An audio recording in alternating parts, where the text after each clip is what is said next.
মোশাররফ আমার বাড়ির সামান্য একটা কাজের লোক, আর তার সাথে আমার একমাত্র মেয়ের বিয়ে আমি কি করে দেব? থাম শয়তান, যে থালায় তুই এতদিন খেলি আর সেই থালায় তুই ফুটো করছিস, তোর কিছু বলি? তোর এত বড় সাহস, তুই আমার গায়ে হাত তুললি? চল আমার সাথে, আজ তো সব দেমাকি ভাঙবো। এই তুলে নিয়ে চল। তাহলে ওই চোখের জল, ওই ভালোবাসা সব ছিল মিথ্যে, সব ছিল অভিনয়।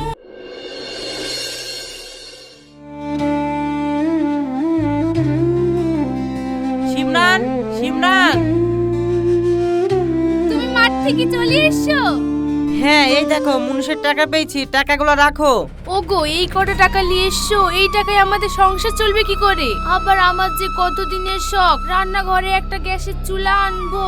দিনরাত পাটকাঠির ধোয়ায় আমার দমটা বন্ধ হয়ে আসে। এইভাবে কি পারা যায় বলো? আমি বা কি করব বলো সিমরান, আমি তো আর বাড়িতে বসে থাকিনি, সারাদিন যা কাজকর্ম করি সব টাকা তো তোমার হাতেই তুলে এনে দিই। তাও যদি সংসারের অভাব না যায় তাহলে আমি বা কি করব বলো দিনে? তাহলে এক কাজ করো না, গ্রামের সবাই তো এখন দক্ষিণে ধান কাটতে যাচ্ছে শুনছি, তুমিও না হয় ওদের সঙ্গে যাও, দুটো পয়সা বেশি আসবে, আমাদের অভাবটাও ঘুচবে। ধান কাটতে যে যাব, তা তুমি যে বাড়িতে একা থাকবা, তোমার যদি কোনো বিপদ আপদ হয়? অসুবিধা আবার কিসের? তুমি কি সারা জীবনের জন্য যাচ্ছ নাকি? মাত্র কয়েকদিনেরই তো ব্যাপার, তুমিও তো চিন্তা করো না তো, তুমি যাও, আমি সব সামলে নেব। আর তুমি তো আমাদের ভালোর জন্যই যাচ্ছ, তাই না? কিন্তু সিমরান, তোমাকে যে আমি একা বাড়িতে রেখে যাব, আমি তো চিন্তায় ঠিকঠাক ভাবে কাজ করতে পারবো না।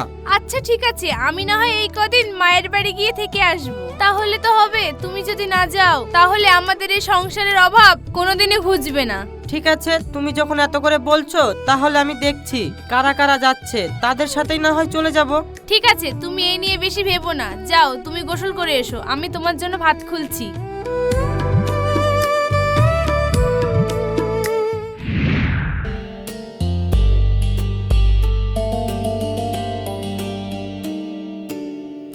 এই নাও, এই খাবারটা রাখো, রাস্তায় খিদে পেলে খেয়ে নেবে। আর শোনো, ওইখানে গিয়ে নিজের শরীরের যত্ন নেবে কিন্তু। সিমরান, আমি তাহলে আসি, তুমি সাবধানে থেকো, একা একা বেশি বাইরে যেও না, আমি খুব তাড়াতাড়ি ফিরে আসবো। এত চিন্তা করতে হবে না তোমায়, আমি সব সামলে নেব। তুমি এখন তাড়াতাড়ি যাও, না হলে বাকিরা আবার চলে যাবে। আচ্ছা, আমি পৌঁছিয়ে ওখানে কারোর ফোন থেকে তোমাকে ফোন করে দেব, তুমি আমার জন্য বেশি চিন্তা করো না।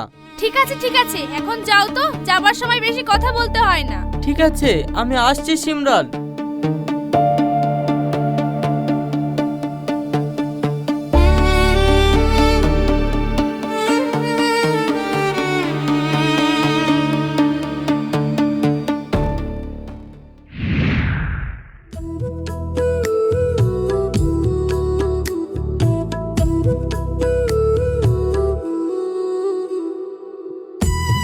ভাই একটু শুনবেন? হ্যাঁ বলেন। এইখানে রোহান ভাইয়ের দোকানটা কোনখানে বলতে পারবেন? রোহান ভাইকে আবার খোঁজা লাগে নাকি? আমি তো রোহান। তা ভাই, আপনি আমাকে খুঁজছেন কেন? আসলে ভাই, আমি মুর্শিদাবাদ থেকে এসেছি, শুনলাম আপনার এখান থেকে ধান কাটার মুনিশ নেওয়া হয়, তাই আপনার ভরসাতেই এত দূর থেকে আসা। আরে ভাই, বড্ড দেরি করে ফেলেছো যে। ধান কাটার জন্য যতজন মুনিশ লাগতো গতকালই আমার সব মুনিশ নেওয়া হয়ে গেছে। এখন আর এক্সট্রা লোক নেওয়ার জায়গা নাই ভাই। তুমি যদি দুটো দিন আগে আসতে তাহলে যে কোনো একটা ব্যবস্থা হয়েই যেত। কিন্তু আমার কাজের বিশাল দরকার ভাই, আমাকে ফিরিয়ে দিয়েন না। তুমি কেন বুঝতে পারছো না? সত্যি বলছি, এখন আর মুনিশ নিতে পারবো না ভাই, আমাকে ক্ষমা করো।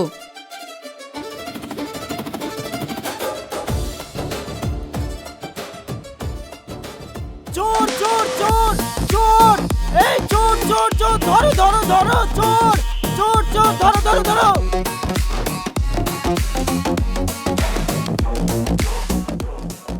বাপ, তুমি যে আজ আমার উপকারটা করলে, তোমাকে আমি কি বলে যে ধন্যবাদ দেব? চাচা, এ কি বলছেন? এটা তো আমার কর্তব্য। বাপ, তোমার কোথাও লাগেনি তো? না চাচা, আমার লাগেনি। দেখেন আপনার টাকা ঠিক আছে নাকি? হ্যাঁ বাপ, টাকা পয়সা সব ঠিক আছে। তা বাপ, তোমাকে তো এই এলাকায় আগে কখনো দেখিনি, তুমি কি এই এলাকায় নতুন এসেছো নাকি? হ্যাঁ চাচা, আমার বাড়ি মুর্শিদাবাদে, এখানে ধান কাটার জন্য মুনিশ এসেছিলাম, কিন্তু দেরি করে ফেলায় সব মুনিশ আগেই নিয়ে নিয়েছে, তাই কাজটা আর পেলাম না। এখন কি করব সেটাই ভাবছি। দেখো বাপ, তুমি যদি চাও তুমি আমার বাড়িতে কাজ করতে পারো, আমার একটা কাজের লোকের খুব দরকার। হ্যাঁ চাচা, আমি কাজ করব। আমি তোমাকে কাজে নিতে পারি, কিন্তু আমার একটা শর্ত আছে। কি শর্ত চাচা? আপনার যে কোনো শর্তে আমি রাজি, কিন্তু দয়া করে কাজটা আমাকে দিন। সেরকম কিছু না, এর আগে আমার বাড়িতে যারা কাজ করতে আসতো তারা কদিন পরে বলতো বউয়ের শরীর খারাপ, বাচ্চার অসুখ, কাজের মাঝ থেকে এইসব কথা বুঝলি কাজ ছেড়ে পালিয়ে যেত। তাই আমি ঠিক করেছি এবার থেকে যাকে কাজে রাখবো তাকে অবিবাহিত হতে হবে। তা বাবা, তোমার কি বিয়ে হয়ে গেছে নাকি? এই যা কাজ ছেড়েছে, এখন যদি বলি আমার বিয়ে হয়ে গেছে তাহলে এই কাজটাও হাতছাড়া হয়ে যাবে। কিন্তু কাজটার খুব দরকার, আমি সিমরানের কষ্ট সহ্য করতে পারবো না। কি গো বাপ, তুমি এত কি ভাবছো? কিছু বলো। ও কিছু না চাচা। দেখেন চাচা, আপনাকে আমি মিথ্যে কথা বলবো না, আমার এখনো বিয়ে হয়নি। বাহ, তাহলে তো সব চিন্তায় মিটে গেল। চলো বাপ, আজ থেকে তুমি আমার বাড়িতে থাকবে, আর থাকা খাওয়া সবকিছু আমার। আর মাস পুজে গেলে আমি তোমাকে ঠিকঠাক মাইনে দিয়ে দেবো। চলো বাপ, ওইদিকে আমার বাড়ি, এখন বাড়ি চলো।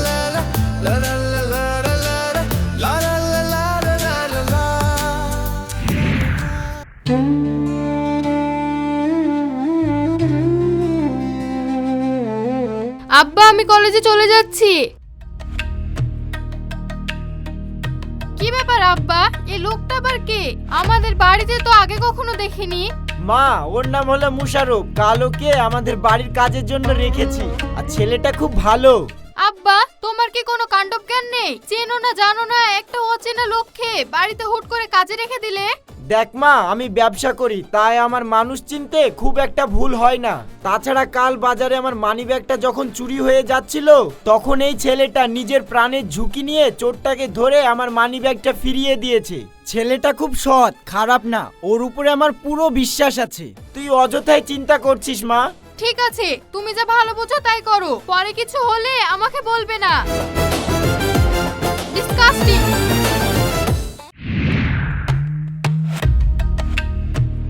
মোশারফ শোন। যাই বাবু।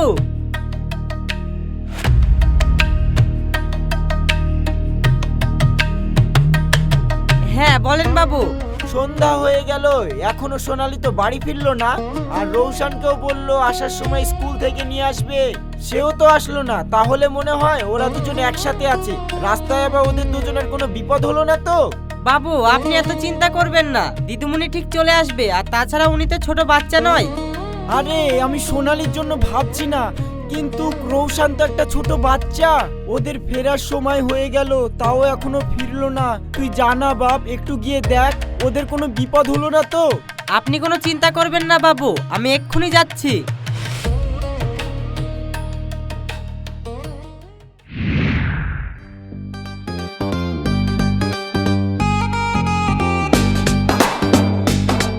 কিরে রিহান, দেখছিস এই অমাবস্যার রাতে কিরকম পূর্ণিমার চাঁদ উঠেছে? তাই তো বস, এই পূর্ণিমার চাঁদটাকে আমাদের ডেরায় নিয়ে যায়। কে তোমরা? আমাদের রাস্তা আটকেছো কেন? আমাদেরকে যেতে দাও। আরে সুন্দরী, রাস্তা ছেড়ে দেবো বলে তো রাস্তা আটকায়নি। তোরা সরবি না নাকি খাবি মার? বাহ, পুচকি বাদরের মুখে আবার বলি ফুটেছে। ফটর ফুটর তো কম করছিস না।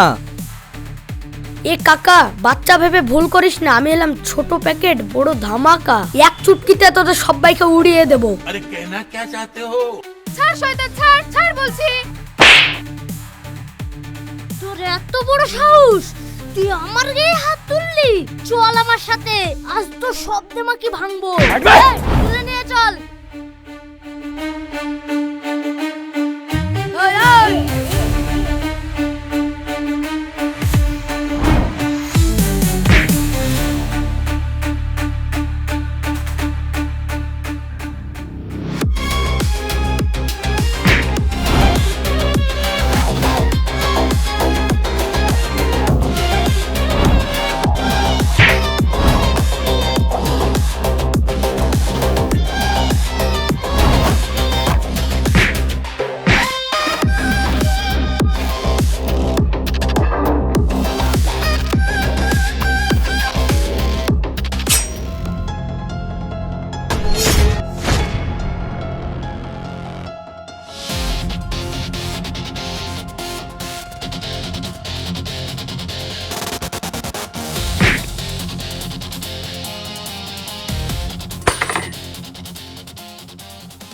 দিদুমণি আপনি ঠিক আছেন তো? হ্যাঁ আমি ঠিক আছি, কিন্তু আপনার হাতটা তো অনেকটা কেটে গেছে। ও কিছু না দিদুমণি, একটু আঁচড় লেগেছে। আপনারা ঠিক আছেন এতে আমি অনেক খুশি। আমরা ঠিক আছি, সে তো ঠিক আছে। কই দেখি আপনার হাতটা দিন।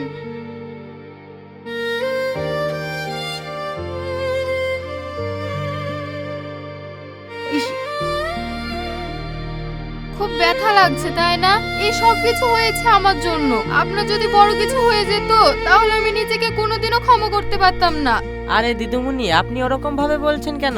আমার কর্তব্যই তো আপনাদের সেবা করা। আপু বাড়ি চলো, গিয়ে কাকুর হাতে মলম লাগিয়ে দিবা। হ্যাঁ চল। আব্বা, আমি তোমাকে একটা কথা বলতে চাই। হ্যাঁ বল মা, কি বলবি? তুমি তো আমার বিয়ের জন্য কতদিন ধরে একটা ভালো ছেলে খুঁজছিলে, কিন্তু আমি আমার পছন্দের মানুষকে খুঁজে পেয়েছি আব্বা। আমি ওকেই বিয়ে করব। সে তো খুব ভালো কথা মা, তুই নিজের জীবন সঙ্গী তুই নিজেই খুঁজে নিয়েছিস। তো ছেলেটাকে একদিন আমাদের বাড়িতে নিয়ে আয়। আব্বা, ছেলেটা আমাদের বাড়িতেই আছে। আমাদের বাড়িতে আছে মানে? আসলে আব্বা, আমি মুশারফকে ভালোবাসি। মা তুই এটা কি বলছিস? তোর কি মাথা খারাপ হয়ে গেছে? মোশাররফ আমার বাড়ির সামান্য একটা কাজের লোক, আর তার সাথে আমার একমাত্র মেয়ের বিয়ে আমি কি করে দেব? লোকে কি বলবে? লোকে কি বলবে তা দিয়ে আমার কি হবে আব্বা? তোমার তো টাকা পয়সার কোনো অভাব নেই। তুমি ওকে নিজের ছেলের মতো করে নিলেই তো সব সমস্যার সমাধান হয়ে যায়। তুমি ওকে ঘর জমায় রেখে দাও। আর তাছাড়া আব্বা, তুমি তো বলেছিলে ছেলেটা অনেক ভালো, আর আমার খুশির জন্য তুমি এইটুকু করতে পারবে না? দেখ মা সোনালি, তুই আমার একমাত্র মেয়ে। তোর মা মারা যাওয়ার পরে আমি তোকে এই দুটো হাত দিয়ে মানুষ করেছি। তোর খুশির চেয়ে বড় আমার কাছে আর কিছুই নেই। ঠিক আছে, তুই যখন মুশাররফকে বিয়ে করব বলছিস, আমি তোদের বিয়ের ব্যাপারে মুশাররফের সঙ্গে কথা বলছি। থ্যাংক ইউ আব্বা, তুমি কোনোদিনও আমাকে মায়ের অভাব বুঝতে দাওনি। তুমি আমার আব্বা, তুমি আমার মা। হায় আল্লাহ, আমি এখন কোন দিকে যাব? দিদুমণি আমাকে ভালোবাসে বলছে, আর বাবু তো দিদুমণির কথা শুনে দিদুমণির সাথে আমার বিয়ে দেবো বলছে। এখন আমি কি করব? কথায় বলে না, বিপদ যখন আসে চারিদিক দিয়ে আসে। মুশাররফ, এবার তুই গেলি, তোর মরা ছাড়া কোনো গতি নাই। বাবু যদি জানতে পারে আমি বিবাহিত, তাহলে গুলি করে আমার মাথার খুলে উড়ে দেবে। যাক, কিছু একটা করতে হবে।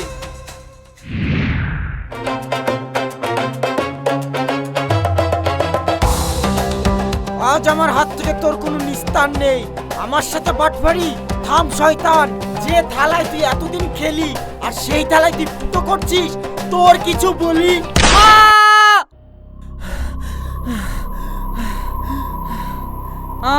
স্বপ্ন ছিল? এ তো ভোরের স্বপ্ন।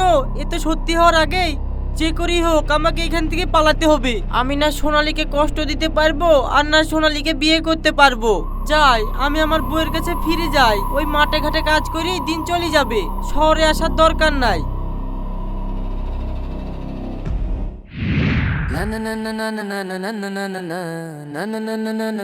কি ব্যাপার, এত রাত্রে সোনালীর ঘরের দরজা খোলা কেন? তাহলে ওর কোনো বিপদ টিপদ হলো নাকি?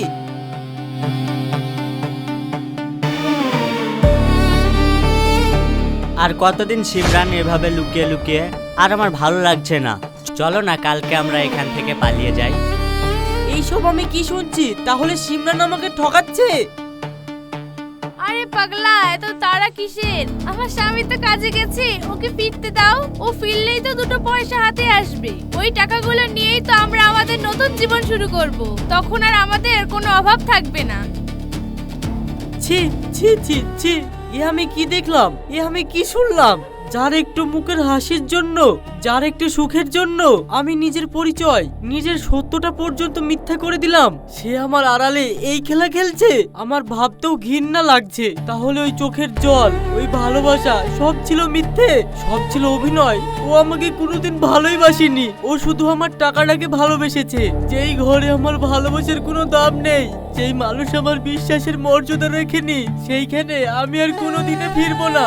এই মুখ আমি আর সিমরানকে কোনোদিনও দেখাবো না। মুশাররফ পাশ থেকে সিমরানের জন্য মারা গেল।